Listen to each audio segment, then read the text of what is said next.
मीरपुर नाम के शहर में तेजस अपनी पत्नी नीरू के साथ रहता था। पति पत्नी दोनों ही नौकरी करते थे। एक दिन तेजस गांव अपनी माँ के पास फोन करता है। हेलो, प्रणाम माँ। जीते रहो माँ, तुम दादी बनने वाली हो। अरे वाह, ठीक है बेटा, मैं कल ही आती हूँ। जब माँ जी शहर पहुंची तो बेटे बहू ने बहुत अच्छे से स्वागत किया। लीजिए माँ जी चाय। अरे गर्मा गर्म पकोड़े ले आओ माँ के लिए। नीरू रसोई में गई और 2 मिनट में ही पकोड़े ले आई। जी ये लीजिए। बहू जादू से बनाए हैं क्या? अभी तो रसोई में गई थी। यम्मी। माँ जी, शीला रसोई में पकोड़े तल रही है, मैं बस लेकर आई। हे भगवान, मेरा धर्म भ्रष्ट कर दिया तूने। अब तो गंगा जल से शुद्धिकरण करना होगा। दूसरे दिन, माँ जी मैंने नाश्ता बना दिया है, ऑफिस जा रही हूँ। पर अभी तो घर का सारा काम पड़ा है। शीला आती ही होगी, झाड़ू पोछा बर्तन कपड़े वो सब कर लेगी। हमारे जमाने में घर का सारा काम हम ही करते थे। जी माँ जी, आप बहुत होशियार हैं, मैं घर ऑफिस दोनों नहीं संभाल पाती। तो जरूरत क्या है घर से बाहर जाकर चाकरी करने की? वैसे भी घर का काम खुद करने से घर में बरकत आती है, समझी? पर माँ जी। पर वर कुछ नहीं, इस महीने की पगार मिले फिर ऑफिस बंद है। हाँ। रात को नीरू तेजस से कहती है, सुनिए जी, माँ जी बोल रही थी कि मैं नौकरी छोड़ दूं। वैसे ठीक ही तो है, अभी तुम्हें आराम की जरूरत है। फिर भी आराम कहाँ, शीला को छुड़ाने के लिए बोल रही थी। तो अब 24 घंटे में इतना काम तो कर ही सकती हो। पर जॉब पसंद है मुझे, घर पर मन नहीं लगेगा। अगले दिन जब दोनों ऑफिस के लिए निकल रहे थे, मेरी तो कोई कीमत ही नहीं है इस घर में। माँ जी, आजकल महंगाई बहुत है, रहन सहन भी बदल गया है, दोनों नौकरी करते हैं तभी ठीक रहता है। अच्छा, तू कहना क्या चाहती है? मेरा बेटा तुझे बिठा के खिला नहीं सकता?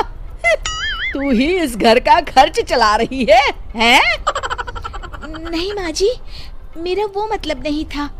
मतलब खूब समझती हूँ, ये बाल धूप में सफेद नहीं किए मैंने। हाँ। अब तो ये रोज का काम हो गया था। तेजस भी रोज की झिकझिक से परेशान हो गया था। एक दिन उसने कहा, नीरू, वैसे भी तुम्हें मैटरनिटी लीव मिलने वाली है, तो अभी से ही छुट्टी ले लो। पर क्या, मेरी सैलरी अच्छी खासी है। आखिर नीरू ने रिजाइन कर दिया। जब बच्चा हुआ तो घर में सब बहुत खुश हुए। कुछ दिनों बाद तेजस फाइल देख रहा था। क्या हुआ तेजस, कुछ परेशान लग रहे हो? अब हाँ, वो हमारी जितनी सेविंग्स थी वो तो हॉस्पिटल में और छठी के फंक्शन में खत्म हो गई है नीरू। और अभी वैसे मंदी चल रही है तो मैं बोल रही थी कल मुन्ना को हेपेटाइटिस का टीका लगवाना है। नीरू, क्या पोस्टपोन नहीं कर सकते? नहीं जी, बिल्कुल नहीं। अब तेजस को समझ में आ रहा था कि उससे गलती हुई है। पैसों की कमी का असर घर के माहौल पर भी पड़ रहा था। अगले दिन, बेटा मेरा चश्मा और ये दवाइयाँ ले आना, पर्चा देते हुए माँ जी ने कहा। जी। तेजस, मुन्ना के लिए दूध का डिब्बा और डायपर भी ले आना, और ये किराने के सामान की लिस्ट है, इसे भी लाना है। तेजस गुस्से में लिस्ट मरोड़कर फेंकता है और चिल्लाता है, पैसे क्या पेड़ पर उगते हैं? ये ले आना, वो ले आना। अरे पर ये जरूरत का सामान ही है। वो गुस्से में बिना कुछ कहे ऑफिस चला गया। अरे अरे लंच तो ले जाइए। नीरू दौड़कर डिब्बा पकड़ाती है एक दिन खाना खाने के बाद, नीरू,